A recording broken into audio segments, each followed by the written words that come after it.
नमस्कार, दिल्ली न्यूज में आपका बहुत बहुत स्वागत है। चलिए देखते हैं आज की 15 फटाफट बड़ी खबरों को। जेल से बाहर आएंगे केजरीवाल, 1 जून तक मिली अंतरिम जमानत। सुप्रीम कोर्ट ने अरविंद केजरीवाल को राहत देते हुए जमानत दे दी है। सुप्रीम कोर्ट ने केजरीवाल को 1 जून तक अग्रिम जमानत दी है। केजरीवाल अब आम आदमी पार्टी के लिए चुनाव प्रचार कर पाएंगे। बता दें कि ईडी ने अंतरिम जमानत दिए जाने का विरोध किया था। सुप्रीम कोर्ट ने फैसला सुनाते हुए कहा कि हमें कोई सामान लाइन नहीं खींचनी चाहिए। उन्हें मार्च में गिरफ्तार किया गया था और गिरफ्तारी पहले या बाद में भी हो सकती थी। अब 21 दिन इधर उधर से कोई फर्क नहीं पड़ेगा। 2 जून को अरविंद केजरीवाल सरेंडर करेंगे। जस्टिस संजीव खन्ना और दीपांकर दत्ता की खंडपीठ ने यह फैसला सुनाया है। केजरीवाल ने जेल से निकलने के बाद दिया पहला रिएक्शन, जानिए क्या कहा। दिल्ली के मुख्यमंत्री अरविंद केजरीवाल ने तिहाड़ जेल से बाहर आते ही अपने पहले बयान में सिर्फ इतना ही कहा कि जनता न्याय करेगी, तानाशाही का अंत होगा। उन्होंने कहा कि आपके बीच आकर अच्छा लग रहा है, मैंने कहा था कि जल्दी आऊंगा, मैं आपके बीच आ गया। अरविंद केजरीवाल अपने काफिले के साथ तिहाड़ जेल से बाहर निकले। उनके साथ उनकी पत्नी सुनीता केजरीवाल, बेटी हर्षिता और आपके राज्यसभा सदस्य संदीप पाठक भी थे। चुनाव आयोग ने मल्लिकार्जुन खड़गे के आरोपों को निराधार बताया। कहा, कांग्रेस के बयान परेशान करने वाले। लोकसभा चुनाव 2024 में चौथे चरण के मतदान से पहले चुनाव आयोग ने अपने ऊपर लग रहे आरोपों पर जवाब दिया।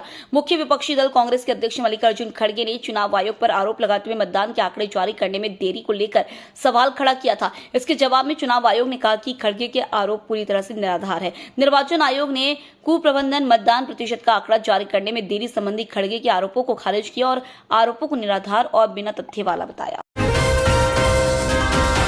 ब्रजभूषण शरण सिंह को बड़ा झटका, यौन शोषण के मामले में आरोप तय करने का आदेश। महिला पहलवानों से कथित यौन शोषण मामले में कुश्ती संघ के पूर्व अध्यक्ष ब्रजभूषण शरण को राउज एवेन्यू कोर्ट से बड़ा झटका लगा है। कोर्ट ने ब्रजभूषण के खिलाफ आरोप तय करने का आदेश दे दिया है। राउज एवेन्यू कोर्ट ने ब्रजभूषण के सेक्रेटरी विनोद तोमर के खिलाफ भी आरोप तय करने का आदेश दिया है। कोर्ट ने कहा कि ब्रजभूषण के खिलाफ आरोप तय करने के पर्याप्त सबूत हैं। दिल्ली की जूता फैक्ट्री में लगी भीषण आग, मौके पर पहुंची दमकल की 30 गाड़ियां।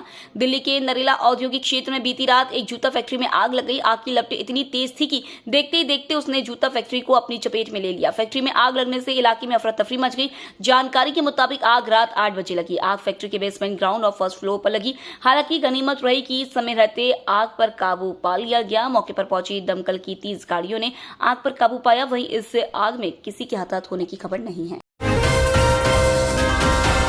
भारतीय चुनाव से जुड़े रूस के आरोपों को यूएस ने किया खारिज। अमेरिका के विदेश मंत्रालय के प्रवक्ता मैथ्यू मिलर ने भारतीय लोकसभा चुनावों से जुड़े रूसी आरोपों को खारिज कर दिया है।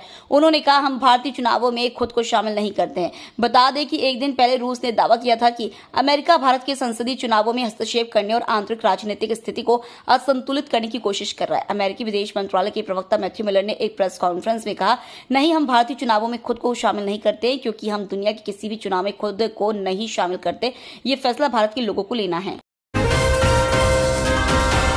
एक्स यूजर्स की हो गई मौज, अब मूवीज से लेकर पॉडकास्ट तक कर पाएंगे पोस्ट।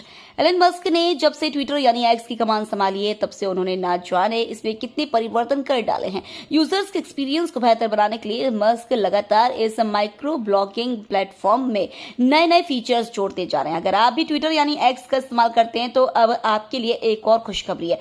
एलन मस्क ने हाल ही में एक्स पर ऑडियो और वीडियो फीचर की सुविधा को जोड़ा था। अब एक और कमाल का फीचर मिल गया है। अब आप एक्स पर मूवीज, टीवी सीरीज और पॉडकास्ट को भी पोस्ट कर पाएंगे। एक्स के इस नए फीचर से सब्सक्राइबर्स को पैसे कमाने का एक नया जरिया मिलेगा। के कविता की जमानत याचिका पर दिल्ली हाई कोर्ट में सुनवाई। कोर्ट ने ईडी, सीबीआई को नोटिस जारी कर जवाब मांगा। शराब नीति घोटाले में गिरफ्तार हुई भारत राष्ट्र समिति की नेता के कविता की जमानत याचिका पर दिल्ली हाई कोर्ट में शुक्रवार को सुनवाई हुई।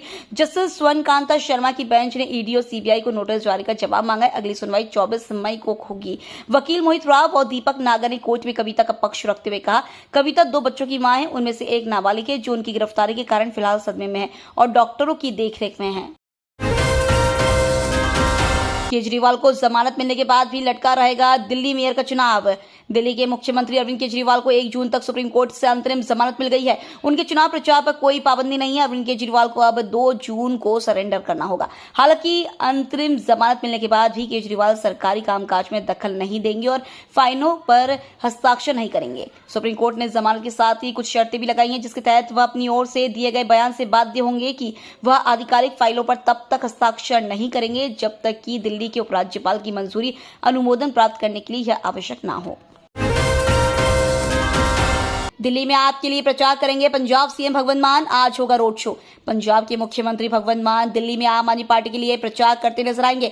वह ईस्ट दिल्ली और साउथ दिल्ली में 11 मई को रोड शो करेंगे। इसके लिए तैयारियां जोरों पर चल रही है। इससे पार्टी के चुनाव प्रचार को नई धार मिलेगी। इससे पहले दिल्ली के मुख्यमंत्री अरविंद केजरीवाल की पत्नी सुनीता केजरीवाल दिल्ली में रोड शो कर चुकी है। दिल्ली सीएम के जेल जाने के बाद सुनीता केजरीवाल की सहभागिता राजनीति में लगातार बढ़ रही है। आम आदमी पार्टी दिल्ली में इस बार कांग्रेस के साथ गठबंधन में चुनाव लड़ रही है। इसके तहत आप ने 4 और कांग्रेस ने 3 सीटों पर अपने प्रत्याशी चुनावी मैदान में उतारे हैं। दिल्ली के 7 सीटों पर 162 उम्मीदवार, हर बूथ पर लगेंगी 2-2 ईवीएम। नामांकन वापस लेने के बाद अब दिल्ली के 7 सीटों पर 162 प्रत्याशी मैदान में हैं। चांदनी चौक से 25, नॉर्थ ईस्ट दिल्ली सीट से 28, ईस्ट दिल्ली सीट से 20, नई दिल्ली सीट से 17, नॉर्थ वेस्ट दिल्ली सीट से 26, वेस्ट दिल्ली सीट से 24 और साउथ दिल्ली सीट से 22 उम्मीदवार मैदान में हैं। सबसे अधिक 28 उम्मीदवार नॉर्थ ईस्ट दिल्ली सीट से हैं। साल 2019 चुनाव में सबसे अधिक 27 उम्मीदवार नई दिल्ली और साउथ दिल्ली सीट से रहे। अब सभी 7 सीटों से चुनाव मैदान में कुल 162 प्रत्याशी है, जो साल 2019 लोकसभा चुनाव की तुलना में 1 कम। एबी डिविलियर्स ने हार्दिक पांड्या को बताया घमंडी, कहा खुद को धोनी दिखाने की कर रहे कोशिश। आईपीएल के 17वें सीजन में किसी एक कप्तान को अब तक टीम और खुद के प्रदर्शन की वजह से सबसे ज्यादा आलोचना का सामना करना पड़ा है, तो वह कोई और नहीं बल्कि ऑलराउंडर खिलाड़ी हार्दिक पांड्या है। आईपीएल के सीजन के लिए जब हार्दिक को मुंबई इंडियंस ने रोहित शर्मा की जगह पर कप्तान बनाने का फैसला किया था, उसके बाद से फ्रेंचाइजी को जहां फैंस की लगातार आलोचना का सामना करना पड़ा, तो वहीं टीम का प्रदर्शन भी निराशाजनक ही रहा है। अब साउथ अफ्रीकी दिग्गज खिलाड़ी एबी डिविलियर्स ने हार्दिक पांड्या की कप्तानी करने के तरीके पर बड़ा सवाल उठाया है, जिसमें उन्होंने कहा है कि पांड्या की कप्तानी करने के तरीके में एक अहंकार दिखता है। साइबर क्राइम रोकने के लिए साथ आए 3 सरकारी विभाग, 28,200 फोन होंगे ब्लॉक। साइबर धोखाधड़ी करने वालों से निपटने के लिए दूरसंचार विभाग, गृह मंत्रालय और राज्य पुलिस मिलकर काम करेंगे। दूरसंचार विभाग ने 28,200 मोबाइल हैंडसेटों को ब्लॉक करने और इनसे संबंधित 20 लाख मोबाइल कनेक्शनों के पुनः सत्यापन करने के निर्देश जारी किए हैं। दूरसंचार विभाग, गृह मंत्रालय और राज्य पुलिस साइबर अपराध और वित्तीय धोखाधड़ी में दूरसंचार संसाधनों के दुरुपयोग को रोकने के लिए एक साथ आए। इस पहल का उद्देश्य ठगों के नेटवर्क को खत्म करना और नागरिकों को डिजिटल खतरों से बचाना है। पीएम मोदी ने कहा 4 जून को वोट जिहाद की बात करने वाले हारेंगे। तेलंगाना में एक रैली को संबोधित करते हुए पीएम मोदी ने कहा कि 4 जून के नतीजे अब बिल्कुल स्पष्ट है। 4 जून को देश जीतेगा। 4 जून को 140 करोड़ भारतीयों का संकल्प जीतेगा और 4 जून को भारत के विरोधी हारेंगे। 4 जून को आत्मनिर्भर भारत अभियान के विरोधी हारेंगे। 4 जून को सीए यूसीसी के विरोधी हारेंगे। वोट जिहाद की बात करने वाले हारेंगे। पीएम मोदी के साथ डिबेट के लिए तैयार हुए राहुल गांधी। कांग्रेस नेता राहुल गांधी ने पीएम मोदी के साथ डिबेट करने का निमंत्रण स्वीकार कर लिया। राहुल ने कहा, मैं 100% किसी के साथ भी डिबेट करने के लिए तैयार हूं, पीएम के साथ भी, लेकिन मैं प्रधानमंत्री को जानता हूं, वह मुझसे डिबेट नहीं करेंगे। बता दें, सुप्रीम कोर्ट के पूर्व न्यायाधीश और कुछ पत्रकारों ने राहुल गांधी और प्रधानमंत्री नरेंद्र मोदी को बहस के लिए आमंत्रित किया था। तो ये थी आज की बड़ी खबरें। डेली खबरों से अपडेट रहने के लिए चैनल को सब्सक्राइब करना बिल्कुल न भूलें। धन्यवाद।